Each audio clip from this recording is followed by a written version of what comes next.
Yang pertama, latar belakang. Kepemimpinan merupakan suatu usaha sadar yang dilakukan seseorang pemimpin untuk dapat merealisasikan tujuan organisasi melalui orang lain dengan cara memberikan motivasi agar mereka mau melaksanakannya. Maka diperlukan adanya keseimbangan antara kebutuhan individu para pelaksana. Seorang pemimpin harus memahami dasar-dasar kepemimpinan untuk dapat menjadi pemimpin ideal. Sebagai pemimpin dalam lingkup kecil seperti keluarga, pemimpin diskusi, dan lainnya, maupun pemimpin dalam lingkup yang besar seperti pemimpin organisasi, pemimpin agama, dan pemimpin negara. Selanjutnya, pengertian pemimpin. Kepemimpinan pada hakikatnya adalah seseorang yang mempunyai kemampuan untuk mempengaruhi perilaku orang lain di dalam kerjaannya dengan menggunakan kekuasaan.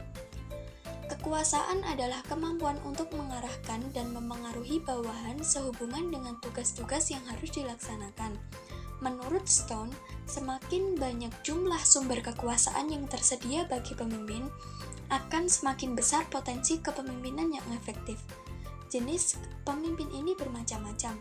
Ada pemimpin formal, yaitu yang terjadi karena pemimpin bersandar pada wewenang formal. Ada pula pemimpin non-formal, yaitu terjadi karena pemimpin tanpa wewenang formal berhasil mempengaruhi perilaku orang lain.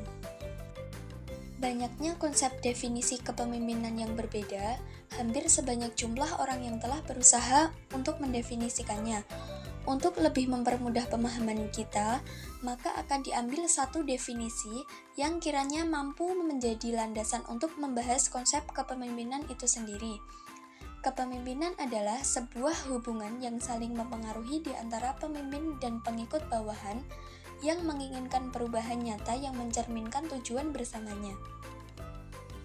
Fungsi kepemimpinan menurut Hicks dan Gullett menyebutkan ada 8 fungsi kepemimpinan, yakni yang pertama ada pemimpin sebagai penengah suatu konflik, terkadang akan terjadi dalam sebuah organisasi.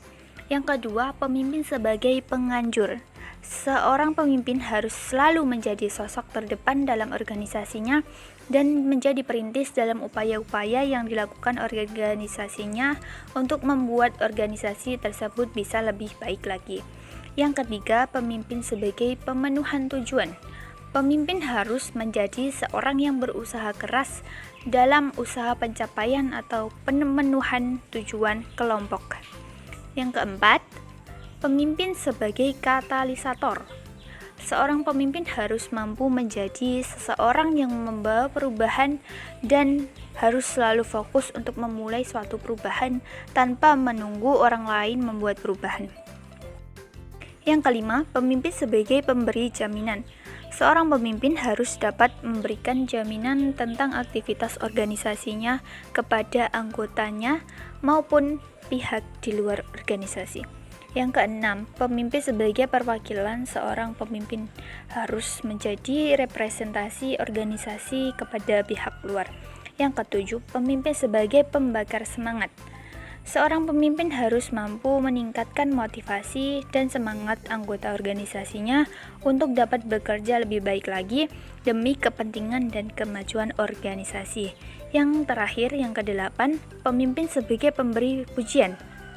Seorang pemimpin harus selalu memberikan apresiasi terhadap anggotanya yang telah bekerja keras demi kemajuan organisasi. Selanjutnya C, tipe-tipe kepemimpinan. Adapun tipe-tipe kepemimpinan dalam pendidikan menurut para ahli diantaranya 1. Kepemimpinan otoriter, authoritarian leadership. 2. Kepemimpinan demokratis, democratic leadership. 3. Kepemimpinan laissez-faire, laissez-faire leadership. 4. Kepemimpinan instruksional, instruksional leadership. 5. Kepemimpinan transformasional, transformasional leadership. 6. Kepemimpinan transaksional, transaksional leadership. 7. Kepemimpinan servant, servant leadership. 8. Kepemimpinan karismatik, karismatik leadership. 9. Kepemimpinan inovatif, inovatif leadership. 10. Kepemimpinan berbasis nilai, value basis leadership. D. Faktor-faktor yang mempengaruhi keberhasilan kepemimpinan. 1. Pengetahuan dan keahlian. Pengetahuan dan keahlian yang dimaksud merujuk pada latar belakang pendidikan seorang pemimpin. 2. Lembaga atau jenis pekerjaan tempat pemimpin itu melaksanakan tugasnya. 3. Sikap kepribadian. Setiap individu memiliki sikap, karakter, dan perilaku yang berbeda-beda. 4. Sikap kepribadian. Sikap tidak hanya mempengaruhi pemimpin, tetapi juga anggota atau pengikut dalam sebuah kepemimpinan. Tantangan dan hambatan yang dihadapi pemimpin pendidikan.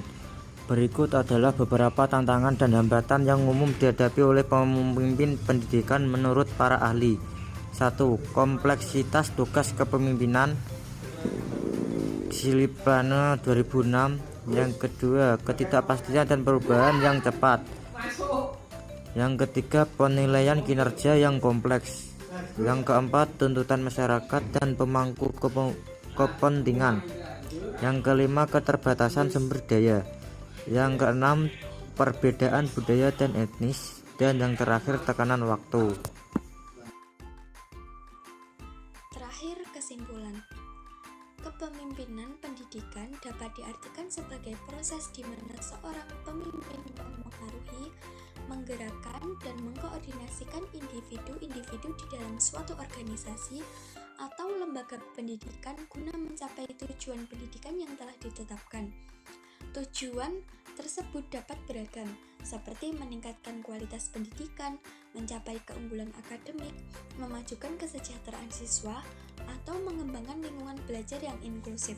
Melalui kepemimpinan yang efektif, pemimpin pendidikan dapat memotivasi dan membimbing anggota untuk bekerja bersama-sama dalam mencapai tujuan pendidikan yang diinginkan.